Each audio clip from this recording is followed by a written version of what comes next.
Welcome back to the channel, guys. If you're interested in vocal technique, pick up my ebook called Becoming a Natural Singer, and if you want one-on-one help, book a lesson through my website or drop me an email, links in the description.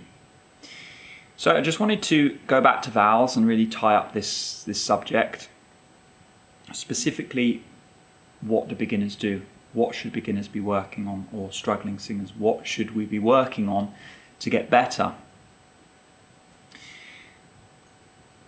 The main problem is this: we need to learn to open the mouth and maintain control of the coordination. And there's only really two openings. We've got E, A, A, and we've got U, O, A. So we've got narrow to open and wide to open. Or E, A, A is wide to open, U, O, A is narrow to open, dark to open, bright to open, however you want to describe it. But the idea is that these 6 sounds we've got to be able to spin on throughout the range. And outside of that, there's not huge amounts to do, because if you can get that, most things are going to be relatively easy for you. But if you can't get that, things are going to be hard. Now, the easiest way to learn it is to take the weight off and make sure you're spinning as you open up. We've got this word spin, or release, or freedom, or sustain, however you want to describe it. They're all kind of subjective terms in a sense, but they're referring to something that is objective. There is a certain sense of spin or float when a singer is in the right spot versus when they lose a little bit of the coordination and drop out of the right spot a little bit, where it just sounds like they're having to hold things in place a bit more, and that's not desirable if we're learning to open it up. So we've got to learn to value this, and it takes experience and time to value. But the idea is, with these 2 sounds, we just learn to open up and maintain the sustain on the coordination. So we have E, A,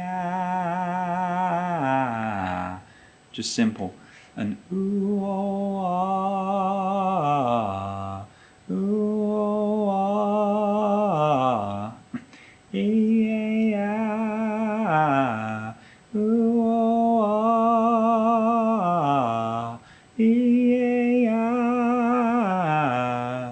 ooh, oh, ah. And what will happen if you don't quite have freedom on the opening of the sounds is you'll feel this sense of ooh, oh, ooh, oh,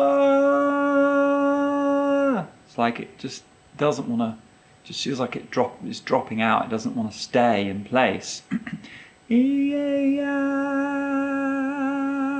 It's like almost there, but it's not quite.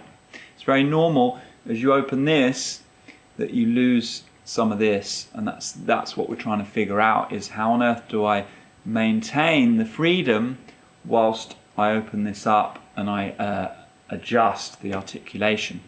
Now, part of the vowel is formed in the larynx, the brightness or the darkness. If the larynx is a bit higher, we're on a brighter quality. It's a little bit lower, we've got a darker quality. So a, u, yeah, on a, the larynx is higher than u. But outside of that, most of the shaping is done here. And so we've got this funny combination of things. Whilst we are manipulating the larynx to shape certain sounds, broadly speaking, the point we're trying to get across and the thing we're trying to learn is, as I'm up there, E, A, A, O, A, I need to be able to open up. E, A, A, O,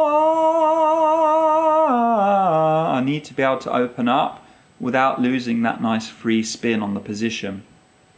And as soon as I feel, ooh, oh, ah, yeah, I'm having to hold it in place, I'm losing release. Firstly, we have to value what I'm talking about and see it as important.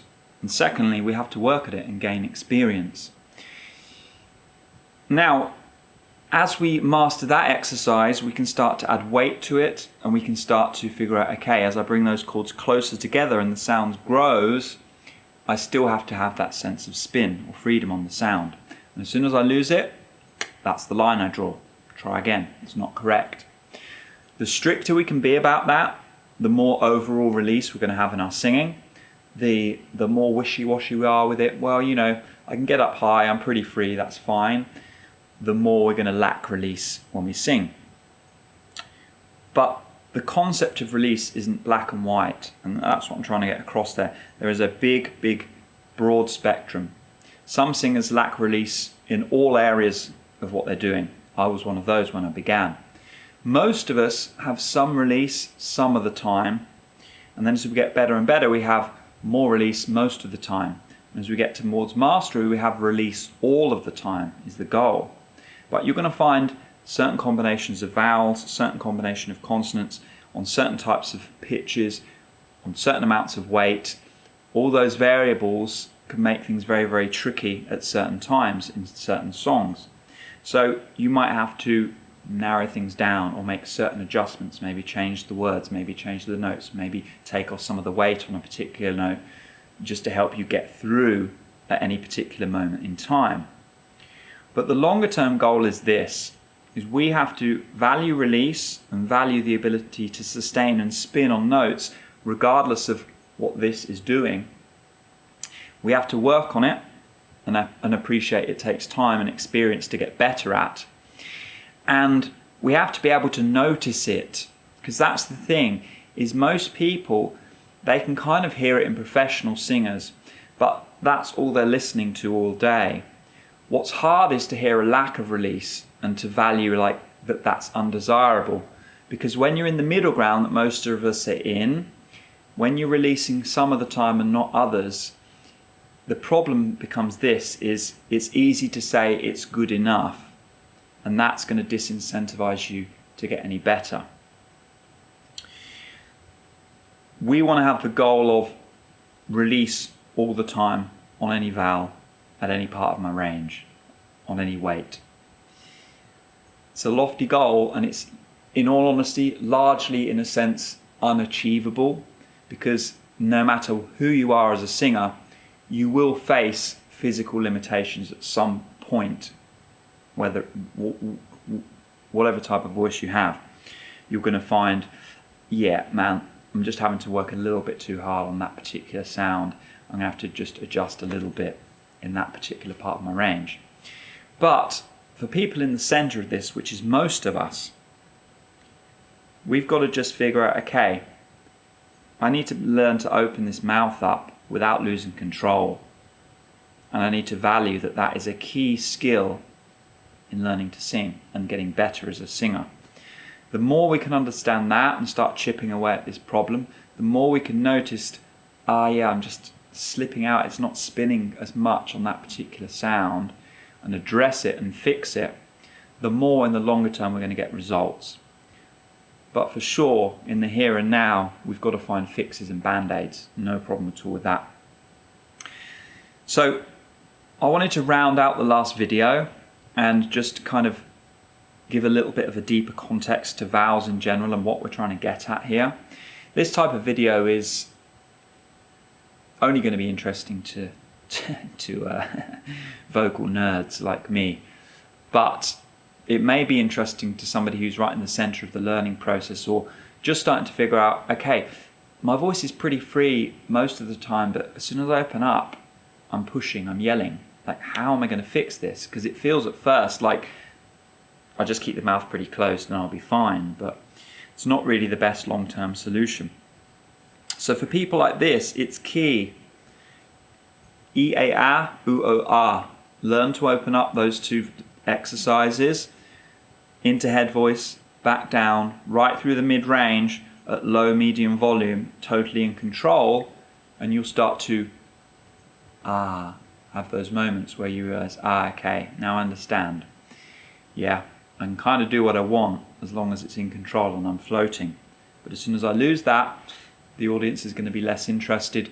I'm not going to connect as quickly or as easily with an audience, and I'm going to run and hit trouble if I keep pushing and pushing and pushing too often for too long. And ultimately, we just got to get better and better over time. Anyway, you let me know your thoughts in the comments, guys. Hit me up.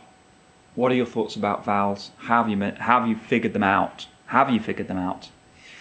subscribe, thumbs up, all that good stuff. I'll catch you very soon. Take care. Bye-bye.